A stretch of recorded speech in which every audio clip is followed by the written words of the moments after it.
म्हणजे आज माझ्याकडे खूप लहान मुलं अशी येतात की अभ्यास करायला आवडत नाही, कंटाळा येतो. त्यावेळी त्यांना मी सांगतो की काही गोष्टी कंटाळा आल्या तरी सुद्धा करणं आवश्यक असतं. केवळ कंटाळा आला म्हणून एखादं गोष्ट बदलणं असं म्हटलं असतं तर आपल्याकडे लगेच सगळेच डिव्होर्स झाले असते. कारण आपल्या जोडीदाराचा कंटाळा येणं हे तोच रोजचा झाला की स्वाभाविक आहे.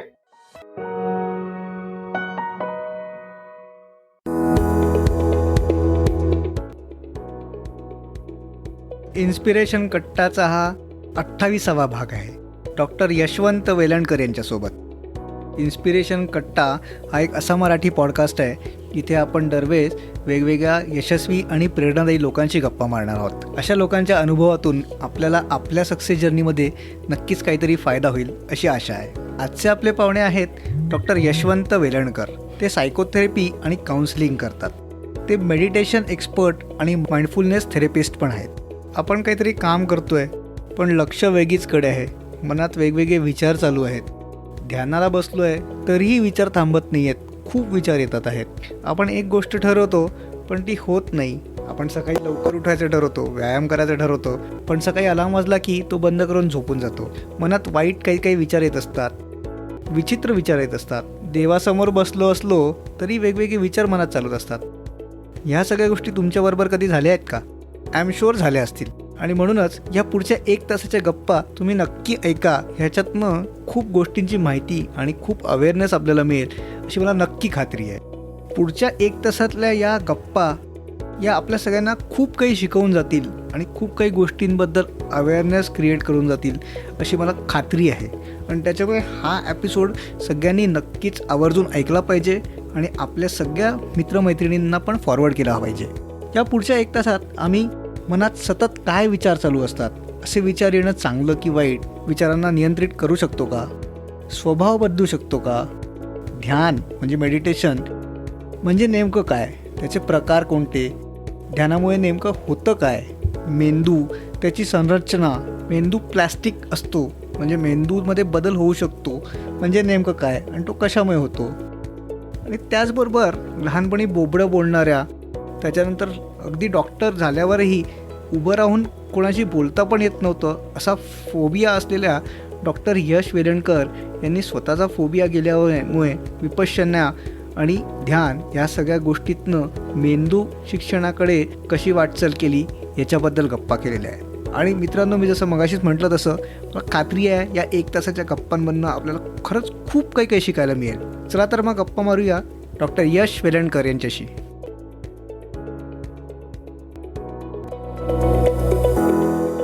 डॉक्टर, तुमचं खूप खूप स्वागत आहे आपल्या इन्स्पिरेशन कट्ट्यावरती.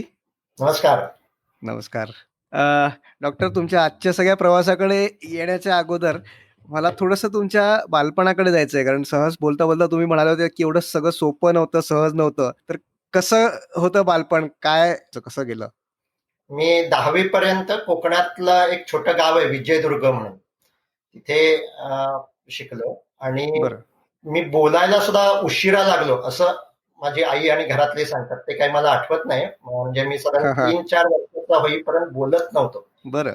पण त्यानंतर मी बोलायला लागलो आणि मला आठवतंय त्यानुसार मी बोलायला जो लागलो, म्हणजे मी बोलत होतो त्यामध्ये मला बरीच अक्षरं बोलता येत नव्हती. म्हणजे मी बोबडा बोलत होतो. बरं. क, ख, ग, घ ही जी ज्याला आपण तालव्य अशी अक्षरं म्हणतो आणि त्यासाठी एक ठराविक प्रकारे जीभ ठेवावी लागते. ती बहुधा मला त्यावेळी ती समजत नव्हती आणि त्यामुळे क चा उच्चार मी त असा करायचो. क ख ची पूर्ण बाराखडी त थ द ध न अशी अच्छा. उच्चारली जायची. र च ही अक्षरं सुद्धा मला नीट उच्चारता येत नव्हती आणि हे साधारण 6वी-7वी पर्यंत म्हणजे मला चांगलं आठवतंय. आणि त्यामुळे माझी खूप चेष्टा करायची. मला मुद्दाम कोणतरी नाव विचारायचे आणि मग त्यामध्ये वेलंत असं मी नाव सांगायचं. म्हणजे वेलंत मधलं कर हे मला उच्चारता यायचं नाही. आणि 4थी-7वी म्हणजे याचाच कदाचित म्हणजे अभ्यासामध्ये हुशार होतो आणि त्यामुळे 4थी-7वीची स्कॉलरशिप मला मिळाली होती. पण याचाच कदाचित पुढचा परिणाम असा असू शकतो की मग मी खेड्यातून मोठ्या शहरात आलो, मग मेडिकल कॉलेजमध्ये होतो. पण कॉलेजमध्ये असताना सुद्धा मला उभं राहून काहीही बोलता येत नसे. म्हणजे 7वी नंतर बरं. माझे जरी उच्चार सुधारले, माझं बोबडे पण गेलं, तरी त्याची भीती बहुधा पूर्वीपासून झालेली फेफसा, टिंगल, त्याची भीती कोरडी केलेली होती. आणि उभं राहून बोलायला लागलो की माझे पाय कापायचे, छातीत बरं. धडधडायची. आणि हे अगदी कॉलेज झाल्यानंतर सुद्धा होतं. म्हणजे कॉलेजमध्ये असताना समजा मी भाषणाची कुठे संधी मिळाली, मी भाषण करायला उभाही राहिलो होतो, पण असं पूर्णपणे ब्लँक झालो आणि अर्धवट मला बसायला लागलं होतं. तर बरं. अशी म्हणजे स्टेज फिअरच नाही, उभं राहून बोलणं हे याचंच मला खूप फिअर होतं. बरं. आणि नंतर मला असं आठवतं की मी जनरल प्रॅक्टिस करायला लागलो आणि त्यानंतर हं. विपश्यना शिबिराला मी गेलो. बरं. त्याची सुद्धा एक गंमत आहे, ती नंतर सांगतो. पण विपश्यना करायला लागल्यानंतर मला असं जाणवलं की माझी ती भीती कमी झाली आहे. बरं. आणि नंतर मी उभं राहून व्यवस्थित बोलू लागलो, भाषण देऊ लागलो. आता मी जवळजवळ 1000हून अधिक भाषणं दिलेली आहेत. पण त्या सर्वांचं श्रेय मला सुरुवातीला आईला द्यावं लागतं असं वाटतं. हां, कारण हां. 7वीत मी असताना ती मला एसटीनं 150 किलोमीटर दूर कोल्हापूर या ठिकाणी घेऊन जायची. दर 15 बरं. दिवसांनी आम्ही तिथे जायचो, 2-4 दिवस तिथे राहायचो आणि तिथे स्पीच थेरपिस्ट होते आणि ते मला ओके. जिभेवर असा चमचा दाबून धरून ती अक्षरं कसे बरं. उच्चारायचं हे शिकवायचे. त्यामुळे बरं. त्यावेळी आईनं जर ती मेहनत घेतली नसती तर मी भविष्यात कधीच हे बोलू शकलो नसतो. त्यामुळे बरोबर. मला या निमित्तानं आईची ती आठवण सांगावी असं वाटतं आणि तिच्याबद्दल खूप कृतज्ञता वाटते आहे. मी सर्व पालकांनाही असं सांगेन की हं, आता हे हं. स्पीच थेरपिस्ट अनेक ठिकाणी उपलब्ध आहेत आणि त्यामुळे जर आपलं मूल असं बोबडं बोलतं आहे असं जर जाणवलं हं, हं. तर त्याला लवकरात लवकर स्पीच थेरपिस्ट कडे नेलं तर त्याचा खूप चांगला उपयोग होतो. हे मी स्वतः बरोबर. अनुभवलं. आणि त्यामुळे नंतर विपश्यना केल्यानंतर माझी जी भीती कमी झाली, ती भीती कमी का झाली हाच मला एक उत्सुकतेचा मुद्दा होता. हो. बरं. त्यामुळे मी नंतर मेंदू विज्ञान आणि ह्याचा अधिक अभ्यास करू लागलो, जो आज मी सांगतो. म्हणजे माझं जे भाषण देण्याची जी काही एक कारण आहे, त्यामध्ये मी बोबडा होतो आणि मला भीती होती, हेही एक कारण असू शकतं. कारण त्यामुळे मला त्यामधली उत्सुकता निर्माण झाली. बरोबर. पण डॉक्टर तुम्ही जसं मगाशी म्हणालात, की 7वी पर्यंत तुम्ही बोबडं बोलायचात आणि आणि मी इमॅजिन करू शकतो, की शाळेतले मुलं कुठल्या प्रकारची टवाळकी करू शकतात किंवा टिंगल करू शकतात. कारण म्हणजे लहान मुलं अगदी म्हणजे त्या बाबतीत फार ते रुथलेस असतात. अगदी कोणाला काही पण ते बोलू शकतात. आणि मग ती भीती लहान मुलं म्हणजे आज तुमच्या बाबतीत बोबडं बोलण्याची हे होती. पण अनेक लहान मुलांमध्ये वेगवेगळ्या काहीतरी कमतरता हे असू शकतात आणि मग त्याची भीती ही मोठेपणी पण राहते. जसं तुमच्या बाबतीत झालं, की तुम्ही बोलू शकत नव्हतात. उभं राहून बोलण्याची हिंमत नव्हती होत किंवा ते भीती वाटायची. तर अशी लहान मुलांमध्ये ती लहानपणी काहीतरी गोष्टी झालेल्या असतात, त्याची भीती मोठेपणी पण राहते. तर लहानपणी ही भीती मनात नको बसायला म्हणून पालकांना आपल्या मुलामध्ये काहीतरी कमतरता आहे किंवा आपल्या मुलामध्ये काहीतरी वेगळेपण आहे. तर पालकांनी त्या मुलाला कसं बघावं किंवा त्याला ट्रीट कसं करावं? सो दॅट मग मोठेपणी त्रास नाही होणार.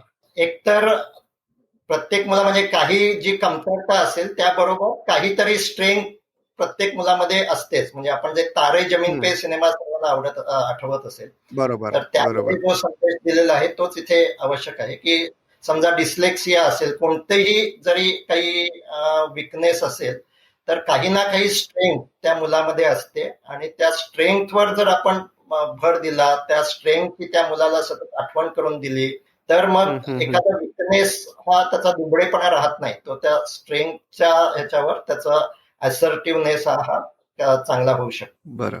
दुबळेपणा जो कमी करता येण्यासारखा असेल, म्हणजे जसं आता माझा बोबडेपणा होता, तर तो हं, कमी हं, हं. झाला. तर जे कमी करता येण्यासारखं आहे, ते कमी करण्यासाठी प्रयत्न हे करायलाच हवेत. पण त्याचबरोबर बरोबर, स्ट्रेंथवर अधिक भर हा द्यायला हवा. त्याची आठवण करून देत राहायला हवं. बरोबर. पण मग तुम्ही मगाशी म्हणालात, की मेंदूबद्दल तुम्हाला उत्सुकता निर्माण झाली. तर ती कशी निर्माण झाली आणि मग कसे त्या बाजूकडे कसे वळलात तुम्ही?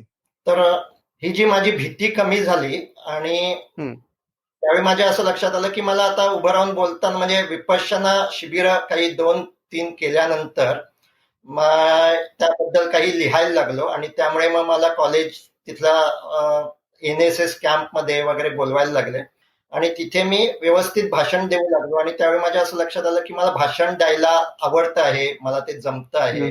आणि मग त्यावेळीच ही माझी भीती कशी काय गेली याचा ज्यावेळी मी अभ्यास करू लागलो त्यावेळी असं लक्षात आलं की ही भीती आपल्या मेंदूमध्ये कोरली गेलेली असते आणि केवळ विचारांनी बदलून ती भीती जात नाही. म्हणजे त्यावेळी पूर्वी बिहेवियर थेरपी असं त्याला म्हटलं जायचं, जी आता फार कोणी वापरत नाही, पण ती बिहेवियर थेरपी ही अशा पद्धतीची भीती दूर करण्यासाठी आवश्यक होती. म्हणजे फोबिया, या भीतीला फोबिया असं म्हणतात आता आम्ही मानसोपचारामध्ये. आणि तो फोबिया दूर करण्यासाठी पूर्वी बिहेवियर थेरपी वापरली जात होती. आता आम्ही माइंडफुलनेस थेरपीला हे सर्व भीती ज्या काही आहेत, म्हणजे कोणाला स्टेज फिअर असेल, गर्दीत जायची भीती असेल, तर ही सगळी भीती दूर करू शकतो, कारण त्या माइंडफुलनेस सरावाचा परिणाम आपल्या भावनिक मेंदूवर होतो. आपल्या मेंदूमध्ये भावनिक मेंदू म्हणून एक भाग असतो आणि ही जी भीती आहे त्या भीतीमुळे तो अधिक संवेदनशील झालेला असतो म्हणून भीती वाटत असते. तर ती संवेदनशीलता आपण या माइंडफुलनेसच्या प्रॅक्टिसने कमी करू शकतो. बेसिकली विपश्यनेमध्ये जे काही, म्हणजे माइंडफुलनेस हे विपश्यनेमधूनच आलेलं आहे. फक्त विपश्यना ही निर्वाण प्राप्तीसाठीचा एक उपाय आहे.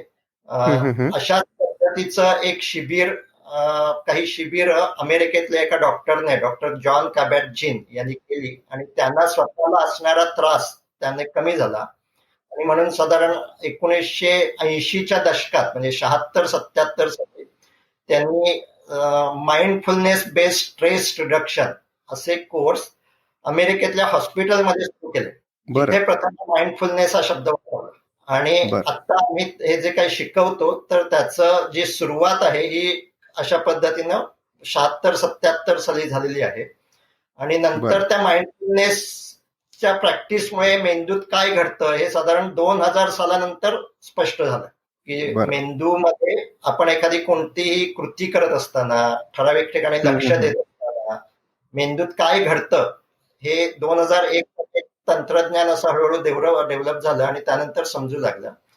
आणि त्यानंतर हे लक्षात आलं की आपण जी अशा पद्धतीनं शरीरावर लक्ष देतो आणि शरीरात जे काही घडतं त्याचा स्वीकार करतो, त्यामुळे आपल्या भावनिक मेंदूला ट्रेनिंग दिलं जातं की सतत अशी प्रतिक्रिया करण्याची गरज नाही, चिल्ड, कूल डाऊन. आणि त्या ट्रेनिंगमुळे त्याची जी हायपर सेन्सिटिव्हिटी असते ती हळूहळू कमी होते आणि मग भीती, चिंता, उदासी हा सगळा जो भावनांचा त्रास आहे, इमोशनल डिसऑर्डर्स, ही साऱ्या इमोशनल डिसऑर्डर्स या माइंडफुलनेस थेरपीनं बऱ्या होऊ शकतात. बरं, आपण त्या या विषयाकडे येऊच, पण त्याच्या आधी तुम्ही काहीतरी विपश्यनेची काहीतरी एक गंमत सांगणार होतात. हो, तर ते सुद्धा मला सर्वांना सांगावं असं वाटतं की मी विपश्यनेच्या पहिल्या शिबिराला गेलो. त्याचं कारणही असं की म्हणजे आज माझ्याकडे अनेक मुलांना घेऊन पालक येतात की हा काहीच गांभीर्यानं घेत नाही, सिरियसली काही घेत नाही, त्या गोष्टी लाईटली घेतो. तर मला असं वाटतं की मी वयाच्या 26 वर्षापर्यंत असा होतो. अच्छा. त्यामुळे तर त्या मुलांना आता आम्ही काउन्सिलिंग करताना जो प्रश्न विचारतो की थोडंसं आयुष्याकडे गंभीरपणे पाहणं काही वेळ तरी थोडं आवश्यक असतं, ते यासाठी की सध्या असंच आपण सगळं लाईटली घेत गेलो तर पुढल्या 5 वर्षांनी आपण कुठे असू असा विचार काही वेळ तरी करणं आवश्यक असतं, जो मी वयाच्या 25-26 वर्षापर्यंत कधी केला नव्हता. जिथे ऍडमिशन मिळाली तिथे वगैरे अशा पद्धतीचं आयुष्य होतं. अभय बंग यांचं एक पुस्तक आहे, माझा साक्षात्कारी हृदयरोग.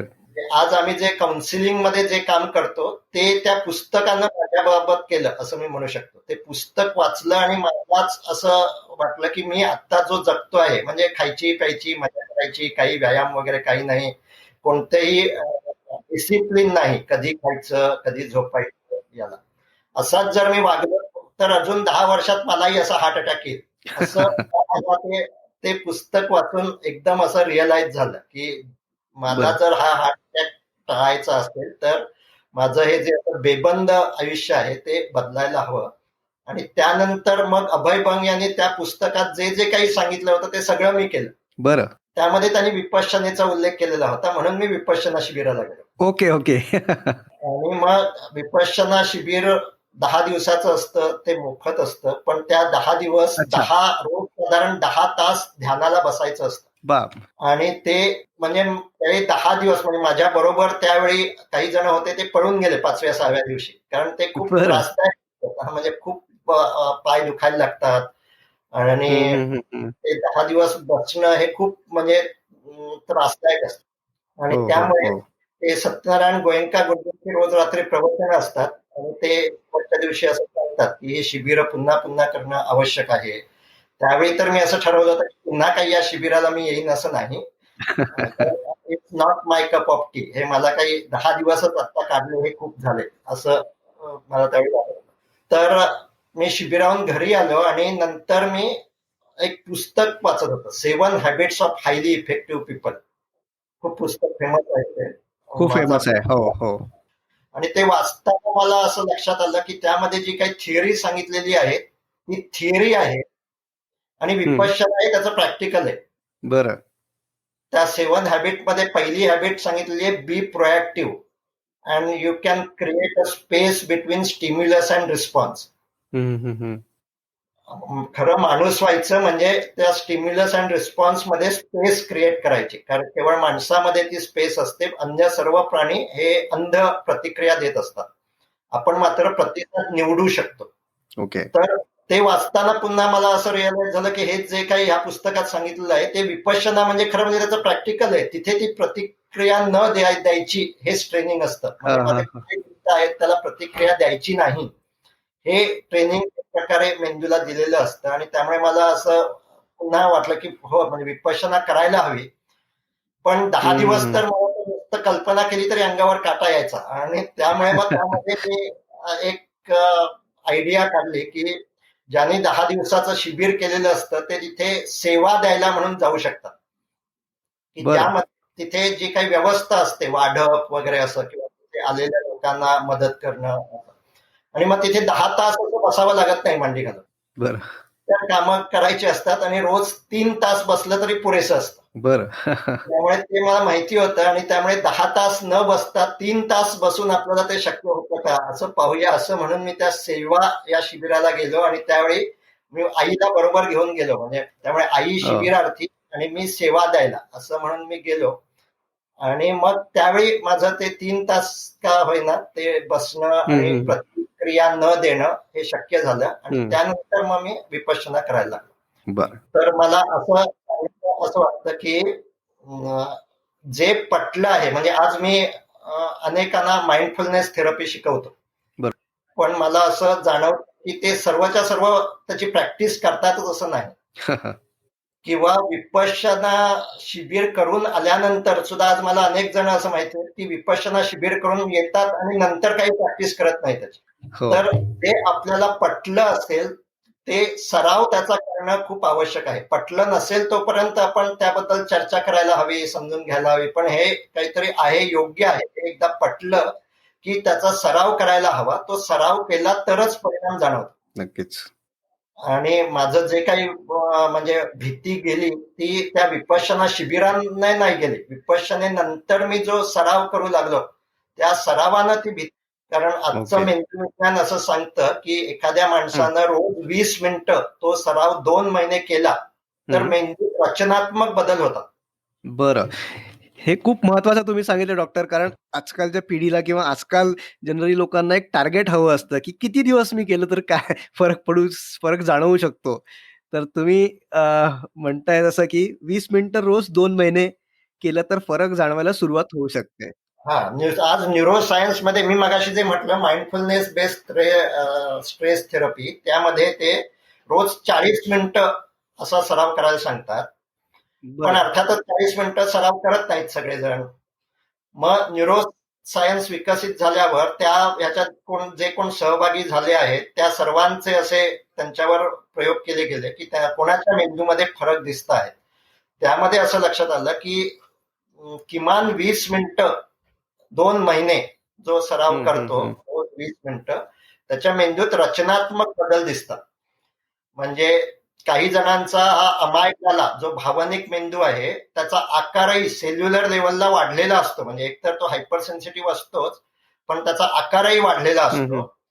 आणि अशा बरं. पद्धतीनं जर 20 मिनिटं 2 महिने सराव केला तर तो आकार नॉर्मलला होतो, हे न्यूरोसायन्सनं प्रूव्ह केलेलं आहे. आणि त्यामुळे बरं. असा रेग्युलर सराव करणं हे खूप गरजेचं आहे. बरोबर. डॉक्टर, पुढे जाण्याच्या अगोदर तुमच्याकडनं आम्हाला थोडक्यात आपल्या मेंदूबद्दल माहिती जाणून घ्यायला आवडेल. तुम्ही आत्ता 2-3 संकल्पना आत्ता इथे सांगितल्यात, की अमायग्डाला किंवा म्हणजे भावनिक मेंदू वगैरे. तर नेमकं आपल्या मेंदूची स्ट्रक्चर कसं असतं? हा, तर म्हणजे आता मी तुम्हाला दिसत नाहीये, तर तरी सुद्धा मी तुम्हाला सांगू शकतो की तुम्ही हाताची अशी बरोबर. अंगठा आत घेऊन मूठ करू शकता. बरं. आणि अंगठा आत घेऊन अशी मूठ केली तर तुम्हाला मेंदूचे भाग समजायला सोपं जाईल. म्हणजे ज्याला काही मेडिकलचं बॅकग्राऊंड नाहीये तो सुद्धा मेंदूचे वेगवेगळे भाग आणि त्याचं काम हे समजून घेऊ शकतो. तर असा अंगठा आत घेऊन आपण हाताची अशी मूठ केली की जो मनगटाचा भाग आहे तो आपल्या पाठीच्या कण्यामध्ये असतो, मानेपासून कमरेच्या हाडापर्यंत. त्याला आपण बरोबर. स्पायनल कॉर्ड, मज्जारज्जू वगैरे जे म्हणतो. म्हणजे मानेच्या खालची सर्व शरीराची हालचाल जी आहे ती सर्व हा भाग नियंत्रित करत असतो. आता जो आपला तळ हाताचा भाग आहे, म्हणजे हाताचा पंजा, हा भाग जो आहे हा आपला जैविक मेंदू आहे. आपल्या शरीरात जे काही सगळं घडत असतं ते तो भाग नियंत्रित करत असतो. आता हा जो अंगठा आपण मुठीच्या आतमध्ये घेतो, तो अंगठ्यासारखा जो भाग आहे तो म्हणजे भावनिक मेंदू. आणि आपल्या सगळ्या भावनांची जी काही निर्मिती होत असते ती खरं म्हणजे या भावनिक मेंदूमध्ये होत असते. त्यातलाच एक भाग अमायग्डाला हा आहे. आता ही जी बोटं आहेत त्या बोटांचा भाग म्हणजे आपला बुद्धीशी संबंधित मेंदू, आणि नख आणि नखाच्या खालचा भाग म्हणजे आपला प्रीफ्रंटल कॉर्टेक्स. म्हणजे हा जो कपाळ आहे, कपाळाच्या पुढचा हा जो भाग आहे तो म्हणजे प्रीफ्रंटल कॉर्टेक्स. तर मेंदूचे असे जर आपण मुख्यतः 3 भाग केले, की एक जैविक मेंदू, एक भावनिक मेंदू आणि एक वैचारिक किंवा बुद्धीशी संबंधित मेंदू. तर त्या तिन्ही भागांची वेगवेगळी कामं आहेत.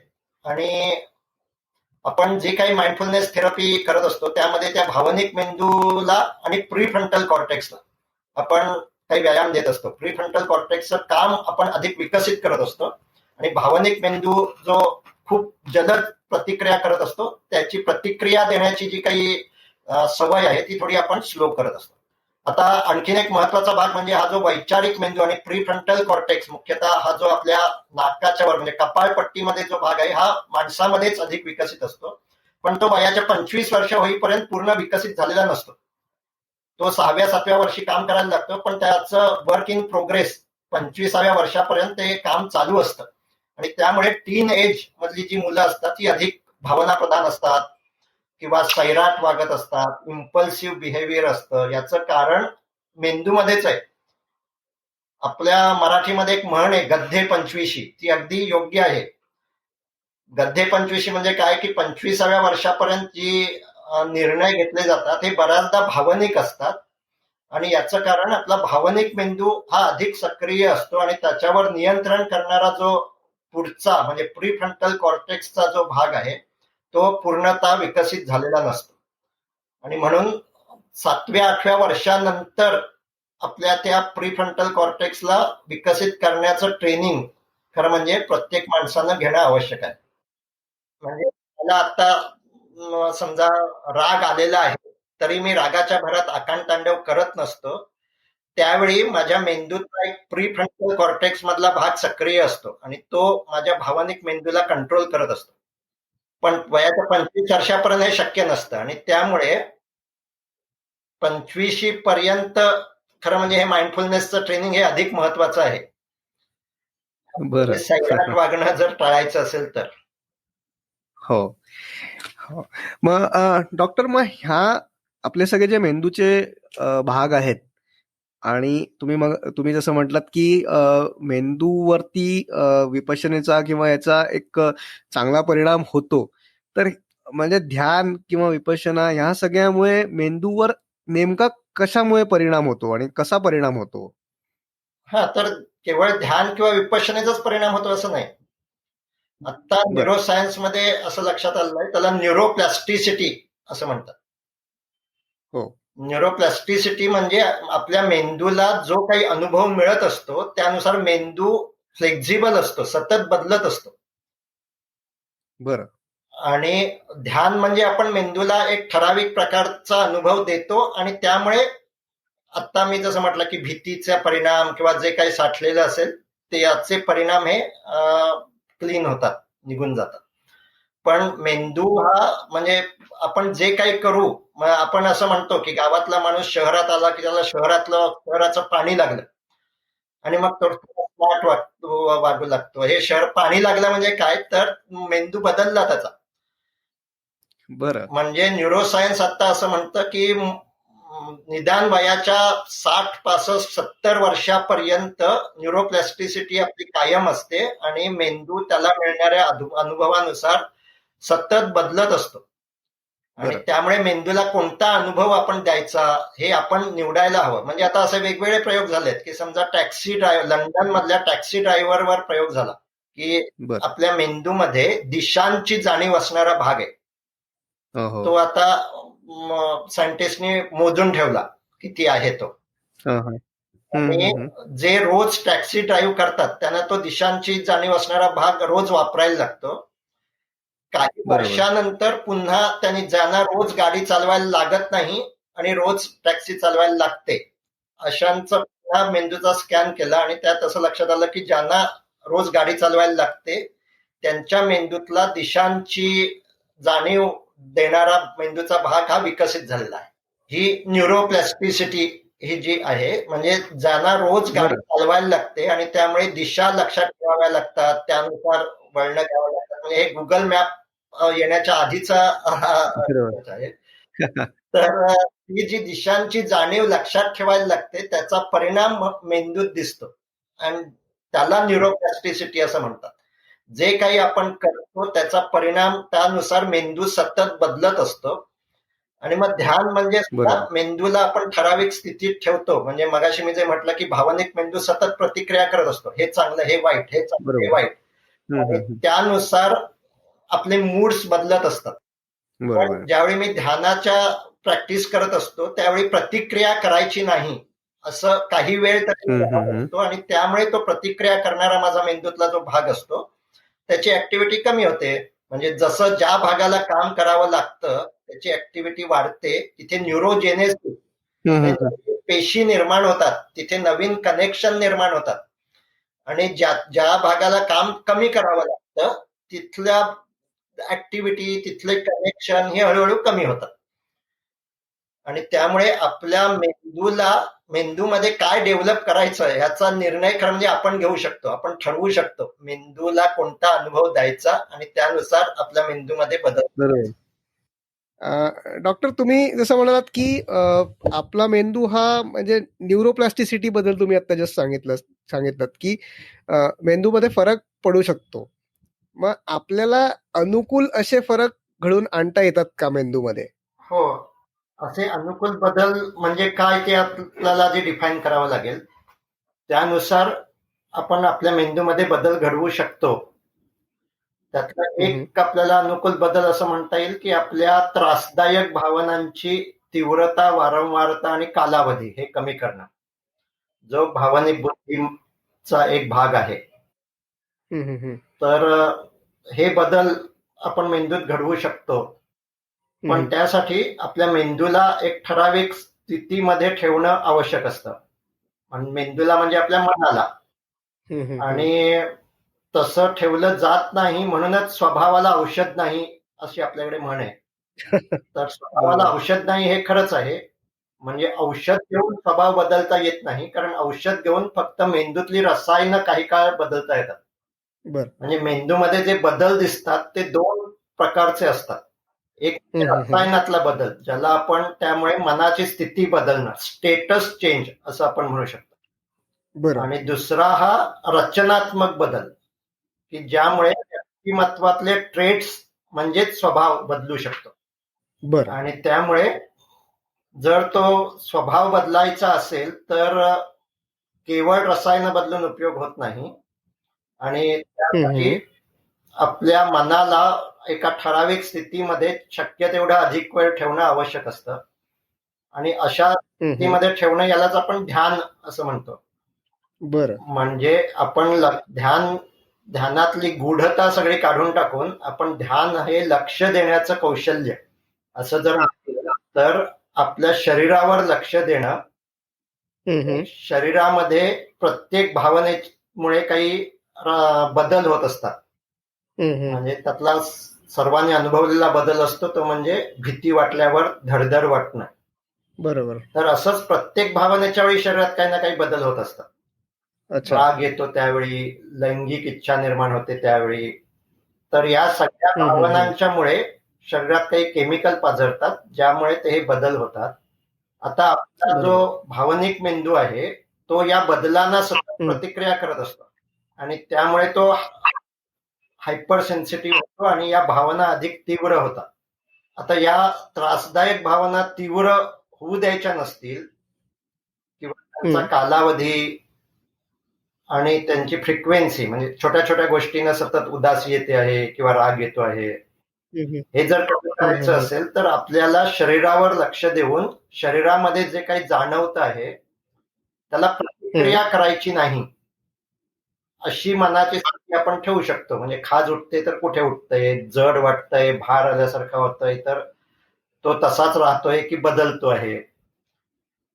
त्या प्रकारे आपण जर मनाची स्थिती ठेवली तर त्यामुळे भावनिक मेंदू जो प्रतिक्रिया करत असतो त्याचं काम आपण कमी करतो आणि न्यूरोप्लास्टिकच्या नियमानुसार त्याची जी प्रतिक्रिया करण्याची सवय आहे ती कमी होते. त्यामुळे आपण आपला स्वभाव बदलू शकतो.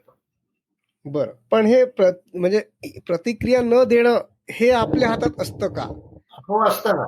प्रतिक्रिया सवयीनं होत असते, पण आपला हा जो प्रीफ्रंटल कॉर्टेक्स आहे, मेंदूचा पुढचा भाग, त्या याने आपण ठरवू शकतो की आपण कशा प्रकारे त्या संवेदनेकडे पाहायचं हे आपण निर्णय घेऊ शकतो.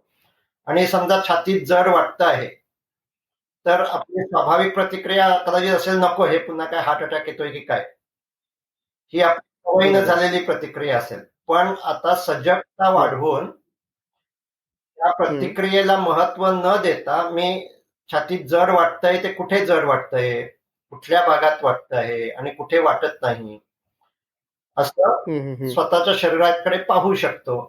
आणि त्यामुळे ही प्रतिक्रिया, नकळत प्रतिक्रिया करण्याची जी सवय आहे ती आपण प्रयत्नपूर्वक बदलवू शकतो. बरं डॉक्टर, तुम्ही एक गोष्ट अजून म्हणालात की ध्यान केंद्रित करणं किंवा इकडे तिकडे बाकीचा विचार न करणं किंवा एका गोष्टीकडे लक्ष केंद्रित करणं, पण युजली हे होत नसतं कारण आपण म्हणजे आपल्या डोक्यात अनेक गोष्टी चालू असतात, भूतकाळातल्या भविष्यातल्या अशा अनेक गोष्टी चालू असतात. तर या सगळ्या गोष्टी डोक्यात मनात येणं, विचार येणं, हे एकतर सगळ्यात पहिली गोष्ट हे योग्य आहे की अयोग्य आहे, आणि ते अयोग्य असेल तर ते कसं थांबावं? तर ते अयोग्य मुळीच नाही, ते योग्यच आहे. म्हणजे आपल्या हृदयाचं काम थांबावं असं आपल्याला वाटतं का कधी? ते थांबलं की आपण मेलो. तसंच मेंदूचं कामच विचार तयार करणं हे आहे आणि त्यामुळे विचार थांबणं हे आरोग्याचं लक्षण नाही. विचार येत राहणं हेच आरोग्याचं लक्षण आहे. अल्झायमर झाला की विचार थांबतात कायमचे, कारण विचार तयार करणारा मेंदूतला जो भाग आहे तो काम करत नसतो. आणि त्यामुळे आपल्याकडे हा जो गैरसमज आहे की विचार थांबवणं हे काहीतरी ध्यानाचं, मेडिटेशनचं ध्येय आहे, ही आधी गैरसमजूत आहे. मेडिटेशनचा एक प्रकार आहे की ज्यामध्ये एकाग्रता ध्यान असं आपण म्हणू शकतो. पण त्यामध्ये सुद्धा म्हणजे ज्यावेळी आपण एखाद्या गोष्टीवर एकाग्र होतो त्यावेळी त्याच गोष्टीचा विचार, म्हणजे आपण समजा श्वासावर एकाग्र केलं तर श्वास आपल्याला समजतो आहे, म्हणजे श्वासाचा विचार आपल्या मेंदूला समजतो आहे, श्वास येतो आहे आणि जातो आहे हे, आणि त्यावर खूप एकाग्रता वाढली तर अन्य सर्व गोष्टी जे काही विचार येत असतात ते आपण म्हणजे ते जाणवत नाही. पण ही स्थिती सतत राहत नसते, काही वेळ अशी स्थिती राहत असते. सतत स्थिती फक्त अल्झायमर झाला तरच राहते आणि त्यामुळे निर्विचार स्थिती अधिकाधिक वेळ राहणं हा योग्य ध्येय आपण म्हणू शकत नाही. तर मनात येणाऱ्या विचारांशी आपलं नातं बदलणं हे आपण ध्यानाचं ध्येय म्हणू शकतो. म्हणजे काय की ध्यान म्हणजे विचारांना नियंत्रित करणं नसून विचार जे आपल्याला नियंत्रित करत असतात ते थांबवणं आहे. ओके. म्हणजे काय की आपला विचार हेच आपले बॉस होत असतात आणि विचार मनात येतात तसं आपण कृती करत असतो, माणूस कृती करत असतो आणि त्यामुळे तो सगळ्या व्यसनांना जो बळी पडतो तो त्याचमुळे बळी पडतो. बरोबर. कंटाळा आला की तो काम करायचं थांबतो, ते त्याचमुळे थांबतो. मनात विचार येतो आणि त्या विचाराचा तो हुकूम मानायला लागतो. आपण सगळी जी काही चालढकल करतो, दिरंगाई करतो, ते विचारांचे हुकूम मानल्यामुळेच होत असते. पण आपण मनात येणारे विचार जाणू शकतो आणि त्यातल्या कुठल्या विचाराला महत्व द्यायचं आणि कुठल्या विचाराला द्यायचं नाही हे ठरवू शकतो, ते निवडू शकतो. आणि हे कौशल्य वाढवणं म्हणजेच ध्यान. त्याला आपण साक्षी ध्यान असं म्हणू, की मनात येणाऱ्या विचारांना साक्षी भावानं जाणायचं आणि त्यातला कुठला विचार कृतीत आणण्यासारखा आहे आणि कुठला नाही हे ठरवायचं. यामध्ये सुद्धा पुन्हा काही गूढ नाही. हे सर्वसामान्य माणूस आपण सगळेच जण करत असतो. कधी करतो आपण रस्ता क्रॉस करण्यासाठी ज्यावेळी एक खूप ट्रॅफिक असणाऱ्या रस्त्यावर येतो त्यावेळी आपल्या मनात विचार असतो की आता रस्ता क्रॉस करायचा आहे. पण आपण लगेच करतो का रस्ता क्रॉस? नाही. हा. बघून इकडे तिकडे बघून. म्हणजे माझ्या मनात विचार आहे रस्ता क्रॉस करायचा, तरी सुद्धा त्या विचाराचा हुकूम मी मानत नाही. मी थांबतो, गाड्या येत नाही ना पाहतो आणि मग रस्ता क्रॉस करतो. त्यामुळे मनात आलेला विचाराकडे त्यापासून अलग होऊन पाहणं आणि तो कृतीत आणायचा की नाही हे ठरवणं हे आपली इनबिल्ट फंक्शन आहे मेंदूचं. फक्त आता तुम्ही अशी रस्त्यात बेभान होऊन धावणारी माणसं कधीतरी बघितली असतील किंवा अगदी लहान मुलं तशी धावतात रस्त्यानं. कारण हे मेंदूचं जे फंक्शन आहे ती जर भावना खूप तीव्र असतील तर ते हायजॅक होतं. आणि त्यामुळे रागाच्या भरात एखाद्याचा पाठलाग करत असेल माणूस, आपण फिल्ममध्ये वगैरे प्रत्यक्षात पाहतो, तो ट्रॅफिक वगैरे पाहत नाही आणि तो तसाच धावत सुटतो रस्त्यानं. तर भीतीच्या भरात, रागाच्या भरात किंवा सेक्स इम्पल्स खूप तीव्र असेल तरी सुद्धा हे जे विचाराला थांबवणं आहे हे त्यावेळी शक्य होत नाही आणि मग विचार आपल्यावर काय म्हणू राज्य करतात आणि आपली जी कृती होते त्याला आपण बेभान कृती असं म्हणतो. त्यामुळे ते जर होऊ द्यायचं नसेल, सैराट वागणं आपलं जर टाळायचं असेल तर या भावना ज्या तीव्र होतात त्या तीव्र न होऊ देणं हे आवश्यक आहे आणि प्रत्येक कोणी सर्वसामान्य माणूस हे करू शकतो. त्यामध्ये कोणतंही गूढत्व किंवा काहीतरी करायला कठीण आहे, हे कोणाची तरी दीक्षा घेणं आवश्यक आहे अशी त्याला कोणतीही आवश्यकता नाही. हे आपल्या मेंदूचं साधं सोपं म्हणजे इनबिल्ट फंक्शन आहे असं आपण म्हणू शकतो. ते ऍक्टिव्हेट करण्यासाठी थोडा रोज वेळ द्यायला हवा, 5-10 मिनिटं, आणि तो वेळ देणं म्हणजेच ध्यान. बरं.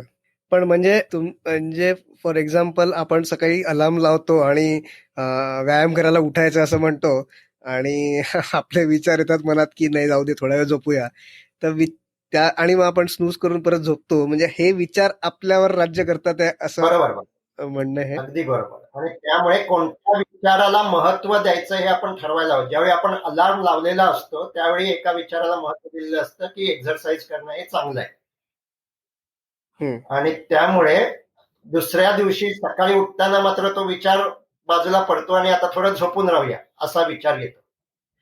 याला आपण असं म्हणतो, हे जर बदलायचं असेल तर रात्री जो आपण अलार्म लावताना जो विचार केलेला आहे तो आपल्या गाडीचा, आपल्या आयुष्याच्या गाडीचा बोर्ड आहे असं आपण स्वतःला सांगायला हवं. म्हणजे आपण उदाहरण देऊन बघू की समजा पुणे स्वारगेटला तुम्ही ज्यावेळी जाता त्यावेळी तिथे प्लॅटफॉर्मला गाड्या लागतात आणि ती गाडी लागली की पहिल्यांदा ड्रायव्हर तिथे बोर्ड लावतो, पुणे कोल्हापूर, पुणे औरंगाबाद. आता पुणे कोल्हापूर असा गाडीचा बोर्ड लागलेला असेल आणि त्या गाडीमध्ये एखादा औरंगाबादला जाणारा माणूस चढला तर तो ड्रायव्हर त्याला काय सांगेल की ही गाडी कोल्हापूरला चाललेली आहे, तुम्ही या गाडीतून खाली उतरा. तसं आपलं मूल्य ठरवणं, आपलं ध्येय ठरवणं म्हणजे जो विचार आपल्याला महत्वाचा वाटतो तो आपल्या गाडीचा बोर्ड आहे असं निश्चित करणं. ओके. पण डॉक्टर याच्यासाठी तुम्ही आत्ता जसं हे उदाहरण घेतलं की रात्री झोपताना हा विचार किंवा आपलं बोर्ड लावायचं, याच्यासाठी काही एक्सरसाइज किंवा एखादा तुम्ही काही रामबाण उपाय सांगू शकता की जो आपण कोणी पण लगेच अंमलात आणू शकेल असं तेच एखादं ना, छोटंसं म्हणजे उदाहरण व्यायाम त्याच्यावरती? करणं, शरीराचं स्वास्थ्य हं, किंवा आपली जी काही व्यायामाचा जो आपला उद्देश असेल, तो महत्वाचं ध्येय आहे, ओके. आपलं मूल्य आहे, हे स्वतःला पटवून देणं खूप आवश्यक असतं. त्यासाठी मग आपण सेल्फ सजेशन घेऊ शकतो, की हा मी उद्या सकाळी उठणारच.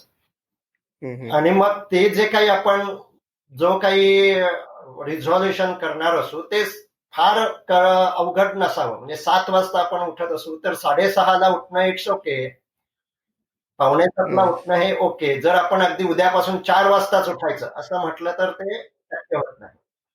आणि त्यामुळे आपण असं म्हणतो की जर आपण समजा 3 फूट उडी मारत असू तर 3 फूट 2 इंच हं. एवढंच ध्येय आपलं ठरवावं. ते एकदम टोकाचं 3 फूट सोडून 3.5 फूट असं जर आपण ध्येय ठरवलं तर मग ते फसण्याचं शक्यता अधिक असते. त्यामुळे 10 मिनिटं लवकर उठायचं आहे असं आपण ठरवू शकतो. अजिबात व्यायाम करत नसू तर 15 मिनिटं मी सुरुवातीला व्यायाम करेन. नाहीतर बऱ्याचदा असं होतं की व्यायाम जोरात जिम मध्ये जाऊन केला जातो आणि अंग दुखायला लागतं आणि मग त्यामुळे आपण जे काही ठरवलेलं आहे ते पुन्हा पाळलं जात नाही. आणि त्यामुळे छोटे छोटे बदल कालावधी छोटा छोटा करणं, म्हणून आम्ही असं ध्यान म्हणतो की 5 मिनिटच बसा, अर्धा तास 1 तास किंवा हं. असं जसं म्हटलं विपश्यनेमध्ये आता तुम्ही तिथे शिबिरात जात होता, ती सिस्टीम आहे त्यामुळे 10 तास बसायला सांगितलं तर ठीक आहे. पण आपण जर एकदम ठरवलं 1 तास बसायचं तर ते शक्य होणार नाही.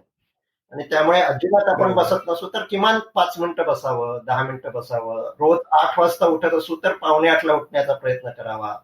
असं जर आपण छोटं ध्येय ठरवलं तर ते साधणं सोपं जातं. ओके. डॉक्टर आजकाल आम्ही ना आपण सगळेच लोक इंटरनेट आणि याच्या सगळ्यामध्ये दोन गोष्टी खूप सातत्याने ऐकत असतो. एक म्हणजे माइंडफुलनेस आणि दुसरं म्हणजे मेडिटेशन. ऑफकोर्स मेडिटेशनकडे आपण थोडं नंतर येऊ, पण माइंडफुलनेस म्हणजे नेमकं काय? हा शब्द आजकाल सगळीकडे एवढ्या जास्त प्रमाणात ऐकला जातो की नेमकं माइंडफुलनेस म्हणजे काय हे आम्हाला हो. थोडंसं जाणून तर घ्यायला आवडेल. माइंडफुलनेस यामध्ये व्हर्ब आहे ते आहे टू माइंड. हम्म. आणि तुम्ही माइंड युअर बिझनेस असं वाक्य आपण बोलतो. म्हणजे काय, तुम्ही माझ्या ह्याच्यात लक्ष घालू नका, तुम्ही तुमच्या बिझनेसमध्ये लक्ष घाला, तुम्ही काय करताय ते लक्ष द्या. सो टू माइंड म्हणजे लक्ष देणं. हम्म, हम्म, सो हम्म. माइंडफुलनेस मध्ये पहिली गोष्ट लक्ष देणं हे अपेक्षित आहे. लक्ष आपलं विचारात भरकटत असतं, ते वर्तमान क्षणात लक्ष देणं पुन्हा पुन्हा म्हणजे माइंडफुलनेसचा पहिला भाग, पहिला टप्पा. आणि त्याचा दुसरा टप्पा म्हणजे आपल्या शरीराकडे, मनाकडे आणि परिसराकडे लक्ष देऊन जे काही जाणवतंय हम्म. त्याचा स्वीकार करणं. सो बरं. ऍक्सेप्टन्स. सो हम्म, हम्म, हम्म. माइंडफुलनेस हा शब्द खरं म्हणजे बुद्धा म्हणजे पाली भाषेतल्या सती या शब्दावरून आलेला आहे. ओके. आणि म्हणजे विपश्यनेमध्ये सतीपट्टान शिबिर असं असतं. हो. आणि त्या सती हा शब्द हा संस्कृत मधल्या स्मृतीशी संबंधित आहे. तर बरं. स्मृती हा शब्द, स्मृती म्हणजे आपण जनरल मेमरी असं म्हणतो, पण इथे स्मृती म्हणजे मेमरी अपेक्षित नसून मी केवळ शरीर मन नाही याची आठवण म्हणजे स्मृती. अच्छा. त्यामुळे आयुर्वेदात असा श्लोक आहे की तत्वज्ञाने स्मृतिर्यस्य रजो मोहावृतात्मना भ्रश्यते स स्मृतिर्भ्रंशा स्मर्तव्य ही स्मृतौस्तम. म्हणजे मी हम्म. शरीर मन आहे असं वाटणं म्हणजे स्मृतीचा भ्रंश आहे. बरं. मग शरीरात किंवा मनात जे काही जाणलं जात आहे त्याचा स्वीकार करणं म्हणजे मी शरीर मनापेक्षा वेगळं आहे, ज्याला आम्ही मानसशास्त्रीय भाषेत ऑब्झर्विंग सेल्फ असं म्हणतो, साक्षी भाव. बरं. तर त्याचं स्मरण ठेवणं म्हणजे माइंडफुलनेस. सो माइंडफुलनेस मध्ये आपण 2 टप्पे करू शकतो. एक म्हणजे वर्तमान क्षणात लक्ष द्यायचं, शरीरात काय चाललंय, मनात काय चाललंय आणि परिसरात काय चाललं आहे. आणि जे काही जाणवतंय त्याला हे नको किंवा हे पुन्हा पुन्हा हवं अशी प्रतिक्रिया न करणं म्हणजे माइंडफुलनेस. जे काही चाललंय, जे काही जाणवतंय त्याचा स्वीकार करणं म्हणजे माइंडफुलनेस. अच्छा. डॉक्टर ऑफकोर्स तुमचे स्टोरी टेलवर पण याच्याबद्दल व्हिडिओज आहेत आणि तुमच्या युट्यूब चॅनलवर पण आहेच, लोक ते बघू शकतात. पण एक उदाहरण म्हणून माइंडफुलनेस मध्ये किंवा तुम्ही जसं म्हणाल की सेल्फ अवेअरनेस मध्ये हे राहण्यासाठी एखादं छोटंसं उदाहरण तुम्ही काही सांगू शकाल? हो, कुठलं म्हणजे आत्ता माझं बोलणं जर तुम्ही ऐकत असाल तर तुम्ही माइंडफुल आहात.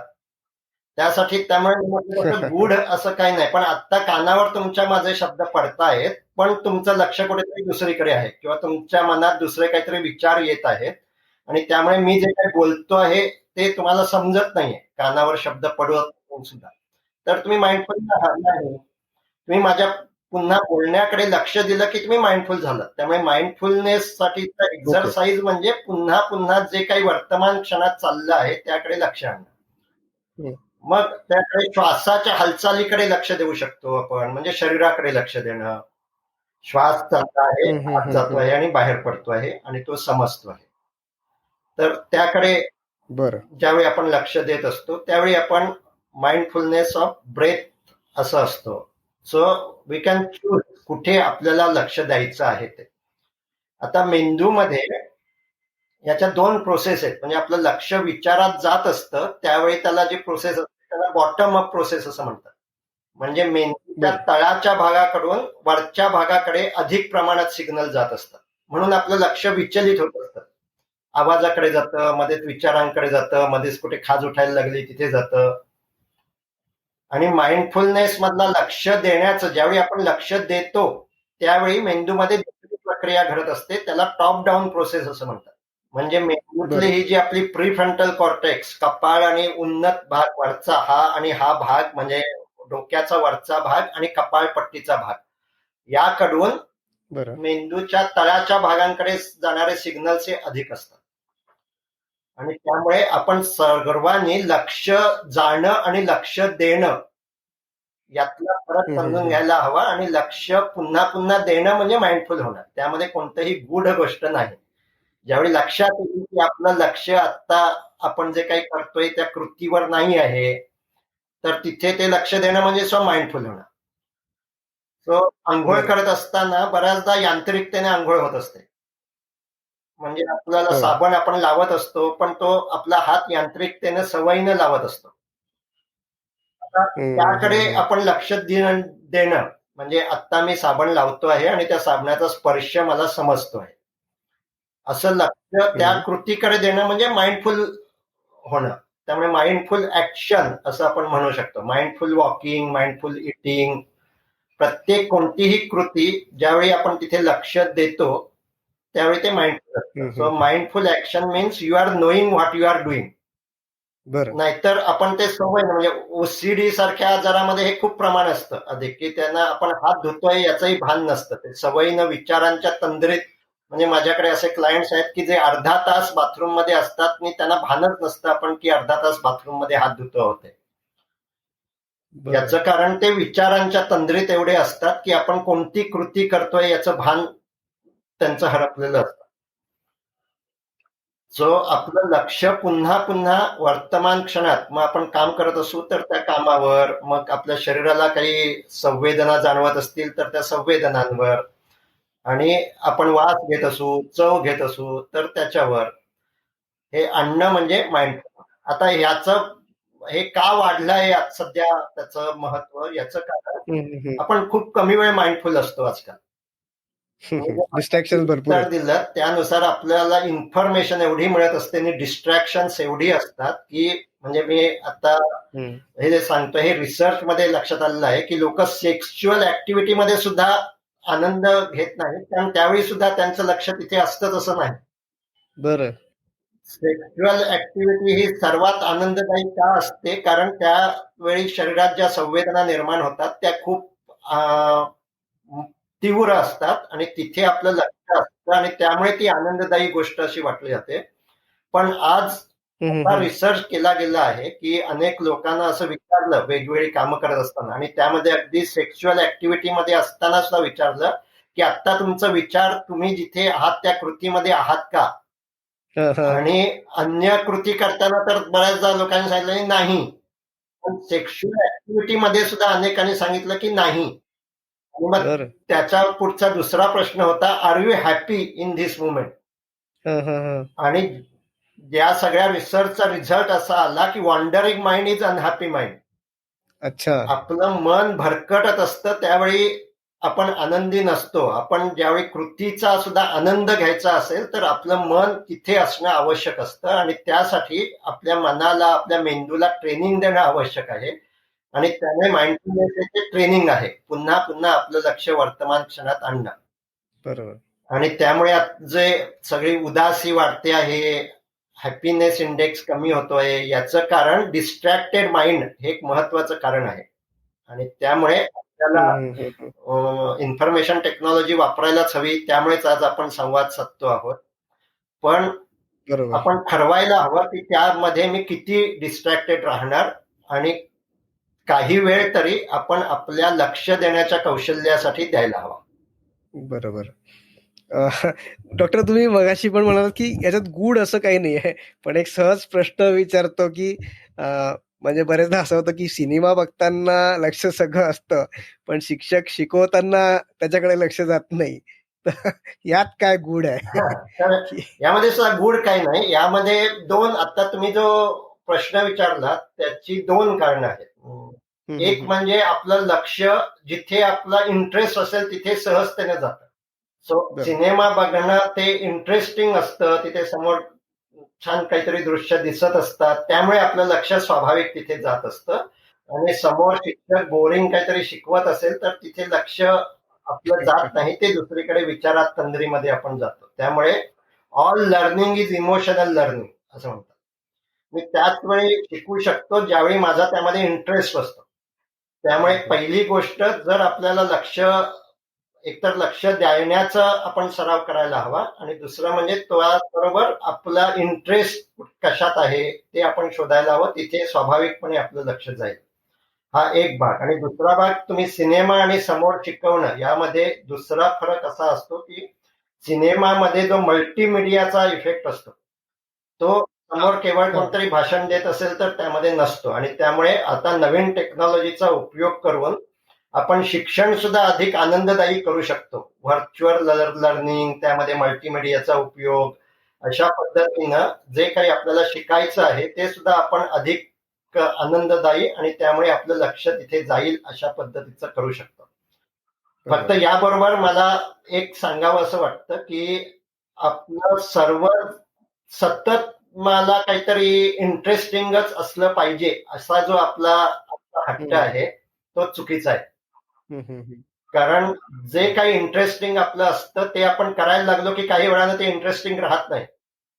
मगाशी मी जो रिसर्च सांगितला तसाच रिसर्च सायंटिस्टनी किस या एक्सपिरियन्सचा सुद्धा घेतलाय. म्हणजे चुंबन हे बरं. खूप इंटरेस्टिंग वाटत असतं, ज्यांनी विशेषतः ते घेतलेलं नाही त्यांच्यासाठी. त्यामुळे पहिलं चुंबन वगैरेवर मराठीत खूप कविता वगैरे आहेत. बरोबर. पण आता किस हां. घेतलेल्या स्थितीमध्ये माणसं राहिली असं प्रयोग केले की त्यांना त्या स्थितीमध्ये ठेवायचं, तर ठराविक वेळानंतर ते इंटरेस्टिंग राहत नाही. बरोबर. त्याचा कंटाळा यायला लागतो. सो कोणत्याही गोष्ट सतत इंटरेस्टिंग राहिली पाहिजे हा हट्ट चुकीचा आहे. म्हणजे आज माझ्याकडे खूप लहान मुलं अशी येतात की अभ्यास करायला आवडत नाही, कंटाळा येतो. त्यावेळी हं, त्यांना मी हं. सांगतो की काही गोष्टी कंटाळा आल्या तरी सुद्धा करणं आवश्यक असतं. हं. कंटाळा आला की सोडून देणं. म्हणजे अगदी तरुण मुलं सुद्धा माझी क्लायंट्स आहेत की नोकरीचा कंटाळा आला म्हणून नोकरी सोडून दिली आणि दुसरी नोकरी जॉब मिळाला नाही आणि हं. त्यामुळे आता डिप्रेशन आलंय. त्यामुळे केवळ कंटाळा आला म्हणून एखादं गोष्ट बदलणं असं म्हटलं असतं तर आपल्याकडे हं. लगेच सगळेच डिवोर्स झाले असते. कारण आपल्या हं, हं, जोडीदाराचा हं. कंटाळा येणं हे तोच रोजचा झाला की स्वाभाविक आहे. पण तरी सुद्धा डिवोर्स होत नाही, कारण कंटाळा आला म्हणून लगेच काही बदलणं आवश्यक नसतं असं आपल्याकडे एक मूल्य आहे. आणि ते मूल्य कमी झाल्यामुळे आज डिप्रेशन किंवा अशा पद्धतीची अस्वस्थता अधिक वाढली आहे. त्यामुळे कंटाळा आला तरी सुद्धा काही गोष्टी ठरवल्या जर असतील, मगाच्या आपलं उदाहरण, एखाद्या दिवशी व्यायामाचा कंटाळा आला तरी सुद्धा हां. व्यायाम करायचं जर मी ठरवलं आहे तर किमान मानेच्या हालचाली आज करेन. रोज अगदी जिम मध्ये जाऊन हं. जसं वेट मारत असेल तसं नाही मारणार, पण काहीतरी शरीरासाठी 5 मिनिटं करेन. असं ज्यावेळी आपण ठरवतो त्यावेळी ती मनाची, त्या विचाराची आणि त्या कंटाळ्याची गुलामी आपण झिडकारून टाकत असतो. आणि डॉक्टर दुसरं म्हणजे आपण आता ध्यान किंवा मेडिटेशन याच्याबद्दल पण खूप ऐकतो किंवा युट्यूबवर बघितले तर हजारो लाखो व्हिडिओज असतील मेडिटेशनचे आज किंवा पॉडकास्टवर अनेक गोष्टींवर याच्याबद्दल. तर कुठलाही प्रकारचं मेडिटेशन कोणी पण करू शकतं का प्रत्येकाने एखाद्या विशिष्ट पद्धतीतच मेडिटेशन करायला हवं किंवा म्हणजे कोणाचा सल्ला न घेता मेडिटेशन करूच नये? तुम्ही काय सांगाल या सगळ्या गोष्टींबद्दल? तर मगाशी मी म्हटलं तसं मेडिटेशन मधलं जर आपलं गूढ काढून टाकलं तर मेडिटेशन इज अ प्रोसेस. आपली लक्ष देण्याची जी प्रक्रिया आहे आणि ती आपण त्याचे 4 प्रकार करता येतात. मेंदूवर होणाऱ्या परिणामानुसार आणि त्याचनुसार त्या प्रक्रियेनुसार. बरोबर. आणि त्या प्रत्येक प्रकाराचे वेगवेगळे फायदे आहेत. त्यामुळे तुमच्या पहिल्या प्रश्नाचं उत्तर की कोणत्या प्रकारचं मेडिटेशन करायचं, तर आपल्या जर ध्येय ठरवलं तर त्यानुसार कोणत्या प्रकारचं मेडिटेशन करायचं हे आपण ठरवू शकतो. बरं. त्यामुळे 4 प्रकार असे आहे की पहिला प्रकार म्हणजे ज्याला आपण म्हणू एकाग्रता ध्यान. ओके. एक छोटस म्हणजे छोटं आलंबन ठरवायचं आणि त्यावर आपलं लक्ष पुन्हा पुन्हा आणायचं. लक्ष विचलित झालं की पुन्हा त्यावर लक्ष आणायचं. मग योगामध्ये सांगितलं त्राटक हे एकाग्रता ध्यान आहे. श्वासावर लक्ष ठेवणं हे एकाग्रता ध्यान आहे. नामस्मरण हे सुद्धा एकाग्रता ध्यान आहे. बरं. तर त्या कोणतंही एक असं ऑब्जेक्ट ठरवायचं आणि त्यावर आपलं लक्ष पुन्हा पुन्हा आणायचं. हे एकाग्रता ध्यान आहे. यामधून कॉन्सन्ट्रेशन आपलं वाढतं, फोकस हा अधिक होतो, डिस्ट्रॅक्ट होण्याची जी काही आपली सवय आहे ती कमी होते. हा पहिला ध्यानाचा प्रकार. दुसरा ध्यानाचा प्रकार साक्षी ध्यान म्हणजे माइंडफुलनेस मेडिटेशन. ओके. जे मी सांगितलं की विचार थांबवणं हा त्याचा ध्येय नसून आत्ता मनात हे विचार आहेत, त्या विचाराला प्रतिक्रिया करायची नाही. त्या विचाराचा परिणाम म्हणून शरीरात काय होत आहे तर शरीरावर लक्ष द्यायचं आणि शरीरात जे काही जाणवत आहे त्याचा स्वीकार करायचा.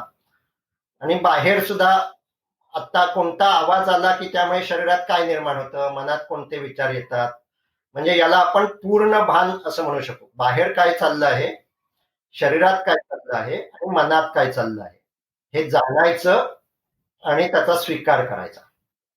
तो हे दुसऱ्या प्रकारचं ध्यान आहे. हे सुद्धा सवयीनं हे पूर्ण भान आपलं अधिकाधिक विकसित होऊ लागतं न्यूरोप्लास्टिसिटीच्या नियमानुसार. आणि मग याचा फायदा काय तर भावनिक बुद्धी वाढणं हा याचा फायदा आहे. मी मगाशी जे म्हटलं भावनिक मेंदू आपला प्रतिक्रिया करत असतो आणि ज्यावेळी आपण हा स्वीकार करतो त्यावेळी त्या भावनिक मेंदूची प्रतिक्रिया करण्याची सवय हळूहळू कमी होते आणि त्यामुळे आपल्या त्रासदायक भावना कमी होतात. सो इमोशनल इंटेलिजन्स इम्प्रूव्ह करायचं आहे तर माइंडफुलनेस मेडिटेशन आवश्यक आहे. हे साक्षी ध्यान आवश्यक आहे. आता तिसरा ध्यानाचा प्रकार म्हणजे कल्पना दर्शन ध्यान. बर. म्हणजे रामरक्षेमध्ये जे ध्यान आहे ते कल्पना दर्शन ध्यान आहे. अथ ध्यानम ध्यायेत आजानुबाहुम असं ते रामाचं वर्णन केलेलं आहे. तर रामाचं चित्र कल्पनेनं पाहायचं किंवा अथर्व शीर्षामध्ये गणपतीचं चित्र असं सांगितलेलं आहे. रक्तम लंबोदरम शूर्पकर्णकम रक्तवाससम. तर ते सुद्धा कल्पना दर्शन ध्यान आहे. असंच मानस पूजा ही सुद्धा कल्पना दर्शन ध्यान आहे. म्हणजे प्रत्यक्ष पूजा करायची नाही, शांत बसायचं आणि आपण पूजा करतो आहोत अशी फक्त कल्पना करायची. तर हे जसं आता आपण अध्यात्मातलं समजा म्हणजे देवांचं जसं कल्पना दर्शन ध्यान, तसं आपलं कोणतंही स्किल जे आपल्याला इम्प्रूव्ह करायचं असेल त्याचं सुद्धा आपण कल्पना दर्शन ध्यान करू शकतो. म्हणजे भाषण करायचं आहे मला, तर भाषण करतो आहे मी असं पुन्हा पुन्हा कल्पनेनं पाहायचं. स्पोर्ट्स सायकोलॉजीमध्ये याचा खूप उपयोग करून घेतात की एखादा म्हणजे चेंडू पडला किंवा आता बॅडमिंटन मध्ये ज्या रॅली चालतात तर ठराविक पद्धतीनं ते शटल आलं तर माझं कसं रिफ्लेक्सली ऍक्शन व्हायला हवी हे ज्यावेळी एखादा खेळाडू पुन्हा पुन्हा व्हिज्युअलाइज करतो त्यावेळी त्याची मसल मेमरी तयार होते. अच्छा. त्यामुळे आपली स्किल्स इम्प्रूव्ह करण्यासाठी हे कल्पना दर्शन ध्यान उपयोगी आहे. आपले फोबिया दूर करण्यासाठी हे कल्पना दर्शन ध्यान उपयोगी आहे. ओके. आणि चौथ्या प्रकारचं ध्यान म्हणजे काही भावना मनात मुद्दाम धरून ठेवणं. मग सर्व धर्मातल्या प्रार्थना हे चौथ्या प्रकारचं ध्यान आहे. म्हणजे सर्वेपी सुखिनः सन्तु सर्वे सन्तु निरामया ही जी भावना आहे याला आपण करुणा भाव असं म्हणू की सर्वांचं मंगल हो. तर असंच स्वतःविषयीचं प्रेम, कृतज्ञता, क्षमा, करुणा, आनंद अशा भावना काही वेळ मनात धरून ठेवणं, याला करुणा ध्यान, कंपॅशन मेडिटेशन असं ओके. म्हणतात आणि हे 4थ्या प्रकारचं ध्यान आहे.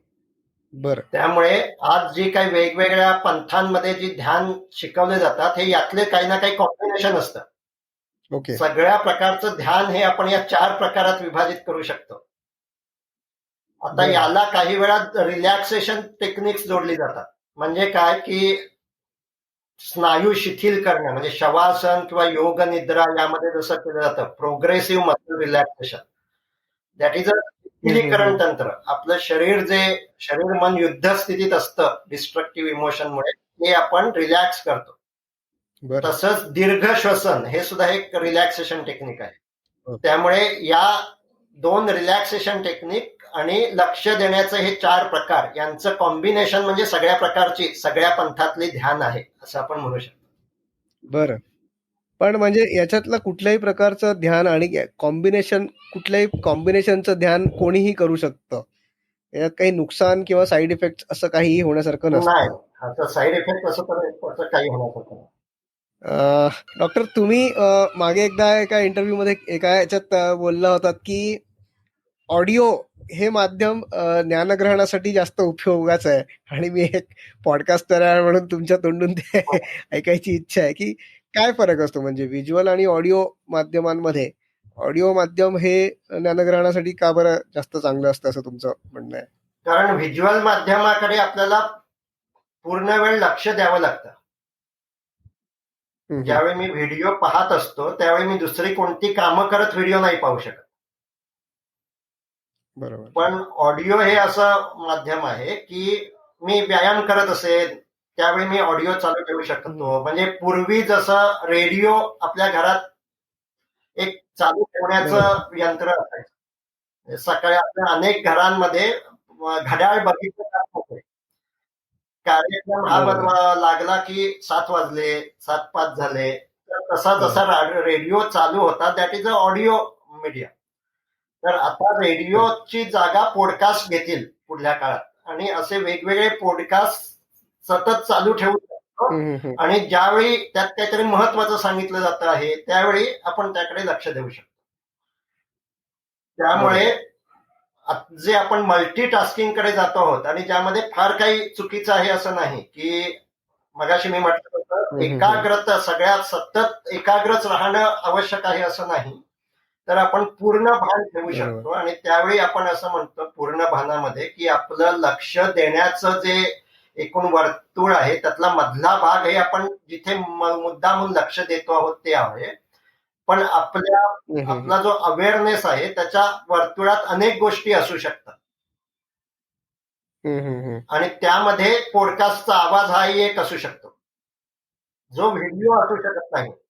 व्हिडिओ जर बघायचा असेल तर मला त्या अवेअरनेसचं जे काही सेंटर आहे ते व्हिडिओ हा असावं लागतं तरच मी व्हिडिओ पाहू शकतो. पण अन्य गोष्टी स्वयंपाक करत असताना आपण ऐकत राहू शकतो, व्यायाम करताना ऐकत राहू शकतो, जेवण करताना ऐकत राहू शकतो आणि त्यामुळे ऐकणं आणि मग त्यातलं सिलेक्टिव्ह ऐकणं अशा दोन्ही प्रक्रिया आपण निवडू शकतो आणि त्यामुळे ऐकण्याचे आपल्याकडे अजून पॉडकास्ट म्हणजे मी इंग्लिश पॉडकास्ट खूप ऐकत असतो.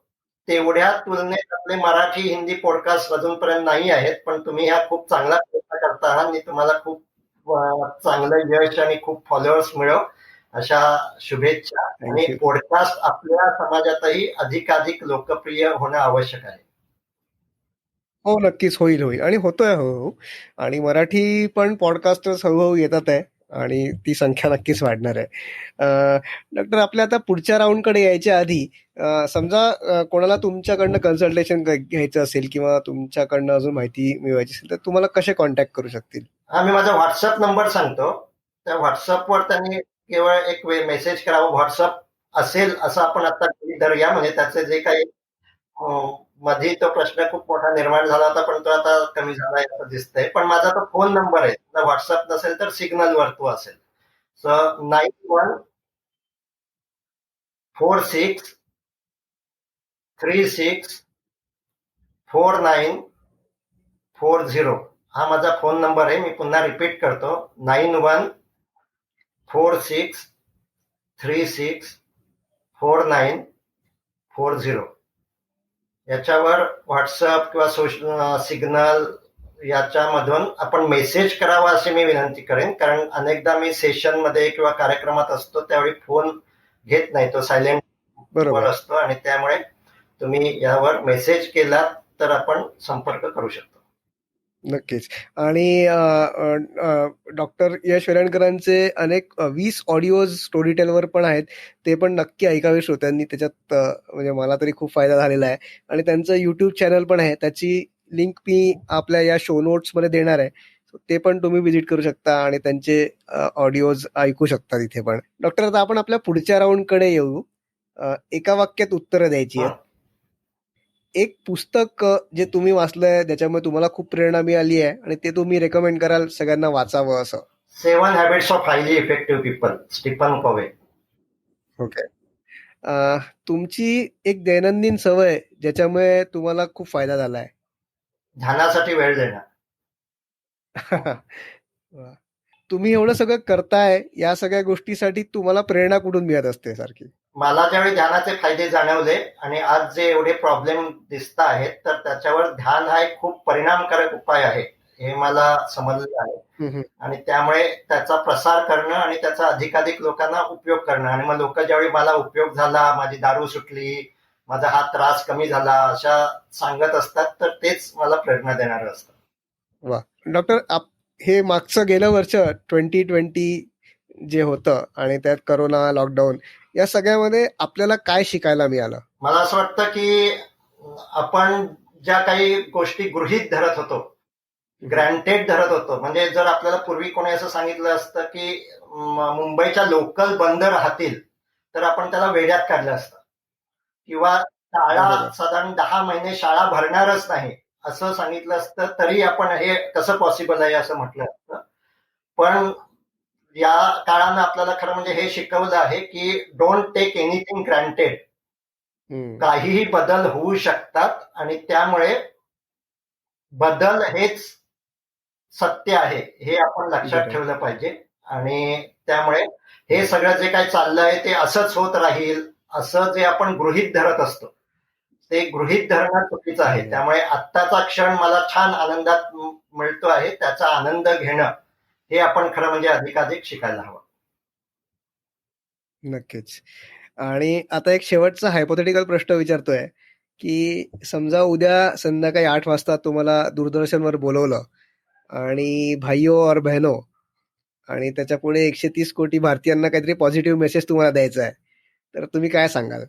लक्ष देण्याचं कौशल्य हे प्रत्येक व्यक्तीचं स्वाभाविक कौशल्य आहे, त्याकडे आपण महत्व द्यायला हवं, आणि मी जे काही बोलतोय त्याकडे लक्ष द्या. नक्कीच सगळ्यांनी लक्ष देऊन ऐकलं असेल आणि त्याचा फायदा नक्कीच सगळ्यांना होईल अशी आशा करू. डॉक्टर, तुम्ही एवढा वेळ काढून आलात आणि सगळ्यांशी गप्पा मारल्यात, त्याच्याबद्दल तुमचं खूप खूप आभार. आणि आम्ही तुमचे अजून ऑडिओज आणि व्हिडिओजची नक्की वाट बघू. धन्यवाद. तुम्हाला खूप खूप शुभेच्छा.